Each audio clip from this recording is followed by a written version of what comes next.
Biden's State of the Union address, which he got high marks from everyone. Everyone basically like just decided they sort of like the lead up to it is like, oh, he's too old, and then he comes out. Apparently, I didn't watch it, but everyone said, oh, he delivered a great speech. He was on fire. He was energized, and he's back.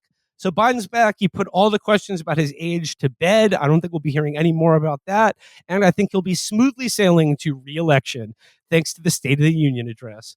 What did you guys make of the State of the Union, if you saw it, or the reaction to it after? I kind of liked the reaction that was like, all he had to do was not fall off the dais, but they pronounced it dais, I think. And it's like, and hey, he brought it. So it's like he outperformed dying in public. Yeah. Yeah. But yeah, like, no, I think, everyone who said he's too old to be president, I hope they're eating their words right about it. I hope there's a big plate of crow to be shared among, sort of the lesser podcasts. Certainly not this one, because I've always said Biden's got it. He's sharp as he's ever been. But he really put the critics to bed with this State of the Union speech, where he said, among other things, we're going to be building a pier in Gaza to deliver the aid that Israel won't let in. Yeah, it was one of those things where it's like, this is the standard. Like, yeah, he made it through the entire thing without saying President Trump or, going into like a brain death reverie over something that happened 71 years ago. But I don't think people realize how bad it looks when you brag about that. Oh, look who didn't completely fall. Look who didn't show up to the State of the Union naked. looks like you owe somebody an apology. And then there was a hot mic moment where who is he talking to? Whoever some old congressman he's talking to was like, well, I don't think there'll be any questions about your mental competency tonight, sir. Was the thing that Dave Weigel shared where he was just like, no one will be saying you're mentally incapacitated now, Mr. President? And he goes, sometimes I wish I was. Yeah. Yeah. Honestly, same. You were fired. Nobody's going to talk about cognitive impairment now. You were on fire. Trying to wish sometimes there was cognitive impairment. But he had a contrived hot mic moment where he was telling someone, oh, I'm going to turn up the heat on Netanyahu. And the guy, whoever he's talking to, goes, oh, we're on a hot mic. And he goes, good. Yeah. I don't believe that. That's like the Liz Warren, Bernie, CNN moment. That was fake as shit. No, yeah. Talk about pro wrestling. Yeah.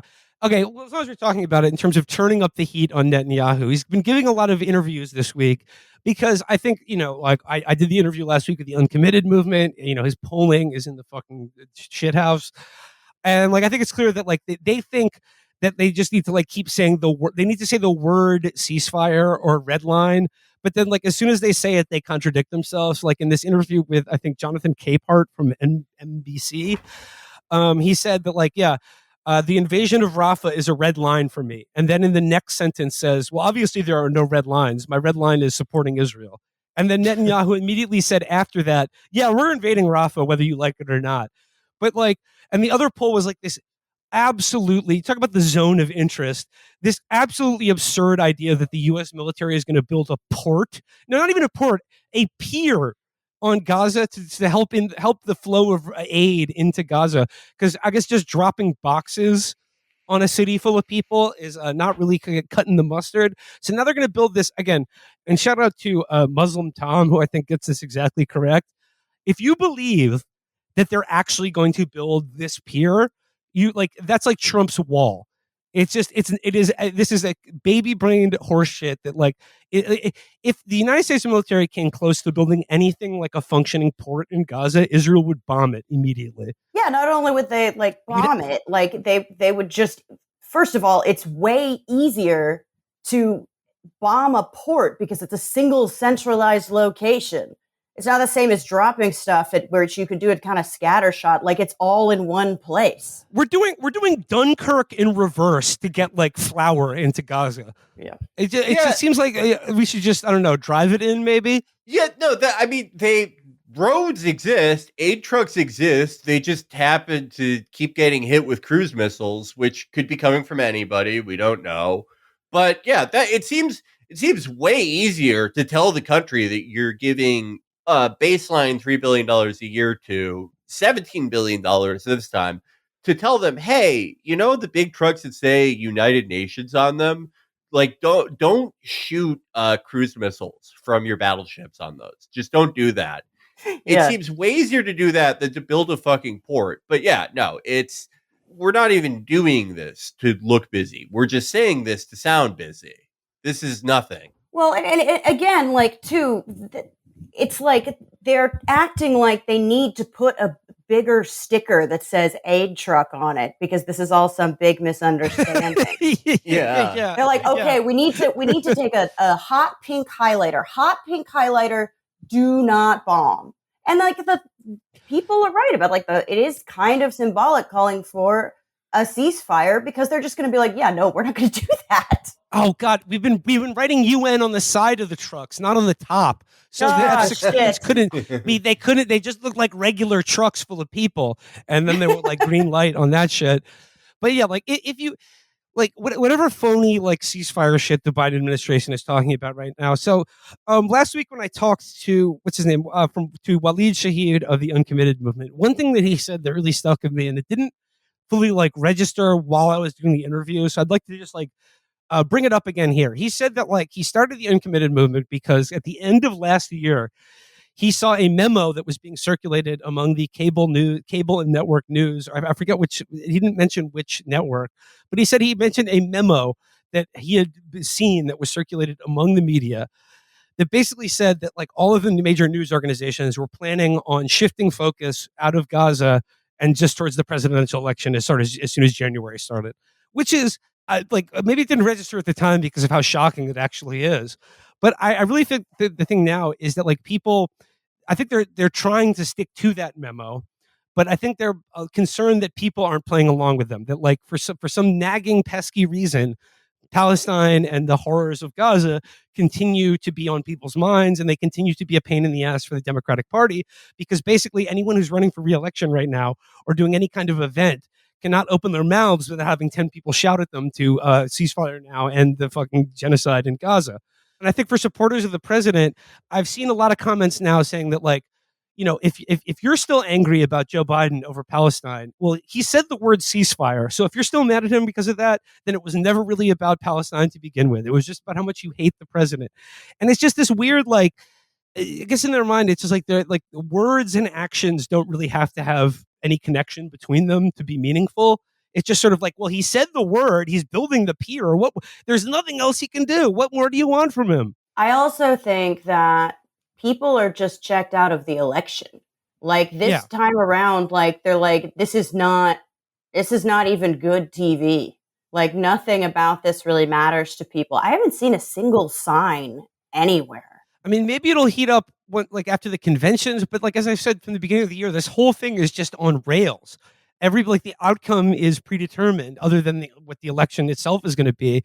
But yeah, like there's just no juice or excitement here because I think like for most people, this is like, we got to do this shit again, really? Yeah, and I think also like people still have, I don't know, the mindset that was the problem for the Hillary campaign, where they're like, we got this thing locked up, but they still need to like, I guess, remind people about it. But everyone seems to be disengaged.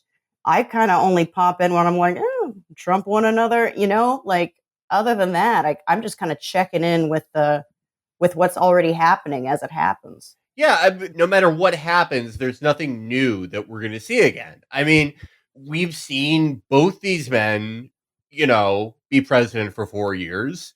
There's even a limit on how funny it can be when they debate each other. We know we're not going to get anything fun out of that. They put Joe Biden under a heat lamp like a premature baby before debates with Trump. And he just mumbles through them. There is nothing exciting that can happen. I think if he loses, he's going to die immediately. Oh, absolutely. Why can't he do that now? I mean, it would be the most honorable thing he's done in his entire career. Is if he just no. I don't even think it's going to be like dispiriting, like for him, and that's why he's going to die. I think they're just going to like cut off the supply of drugs that they've been giving him which have probably been like lowering his life expectancy by quite a lot, just so he can have like 10 more minutes of lucidity a day. I bet had he not been elected, he would, and I bet it's eroding his actual like capacity to think straight. I bet if he had not won, he would win. He would live. He would have lived longer, and he would have had a more generalized lucidity. Like he still would have had senior moments, but he wouldn't have been in such stressful situations where he would just like he was just like eroding in front of the entirety of America. What they're doing to Biden right now is something I guess can best be described as overclocking his brain through a sort of pharmaceutical cocktail, which can be good for him. But Emily, you said like, how much life does this guy have left in him? I mean, really, truly, only the good die young. But I mean, Felix, like the only exciting, I've said this before, but the only exciting thing that could happen is if one or both of them die. And I just think like would be the best thing for the country, and it would be the best thing for Joe Biden for him to just go. Just go, like, like the next time he has a little shiver in the night, just roll into it. You're right, Ember. As soon as they stop giving him those injections or whatever, he'll just turn to dust or something. Mm-hmm. Yeah, that's probably what they were rushing out of Afghanistan with like the cargo doors on the plane open. Just the last opium plants to take back to the Oval Office.